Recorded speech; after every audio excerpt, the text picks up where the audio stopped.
स्क्रीनवर दिसणाऱ्या या महान व्यक्तीला बघा.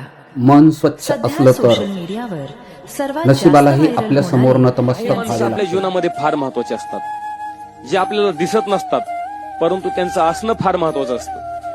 शिरा प्रत्येकानं पाहिलाय, त्या शिऱ्यामधला रवा प्रत्येकाला दिसतो, त्यातला काजू आपल्याला दिसतो, त्यातला बदाम दिसतो, त्यातला मनुका आपल्याला दिसतो, परंतु ज्या साखरेमुळे तो शिरा गोड झालाय ती साखर कोणाला दिसत नाही.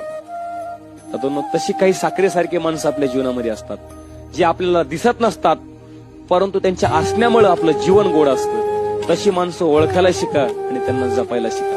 कारण जे आपले असतात, जे आपले दिसतात, ते आपले नसतात. नवीन वर्षात अशा लोकांपासून दूर राहा. जग धोका देऊन हुशार झाले आणि आपण विश्वास ठेवून मूर्ख ठरलो. आपल्याबरोबर असणारी सगळीच माणसं आपली असतात असं नसतं. कारण इतिहास सांगतो की घात नेहमी जवळच्या माणसाकडूनच होतो. जिथे डोळे बंद करून विश्वास ठेवला जातो तिथेच विश्वासघाताचा धोका जास्त असतो.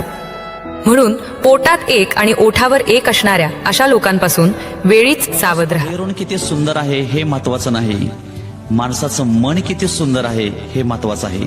माणूस बाहेरून खूप सुंदर असेल, पण त्याचं मन जर सुंदर नसेल तर त्याच्या बाहेरील सुंदर त्याला काहीही अर्थ नाही. बारायानंतर समाधी नाही, तुकोबारायानंतर वैकुंठ गमन नाही, शिवरायानंतर छत्रपती नाही, बालगंधर्वानंतर गाणं नाही, रामानंतर आचरण नाही, रावणानंतर श्रीमंती नाही, गरुडानंतर भरारी नाही, मेघानंतर उदारता नाही, कर्णानंतर औंदार्य नाही, साधूनंतर कृपा नाही, आईनंतर प्रेम नाही. सबस्क्राईब करा, बेल आयकॉनचे बटन दाबा, फडजी यांना लाईक करा व शेअर करा.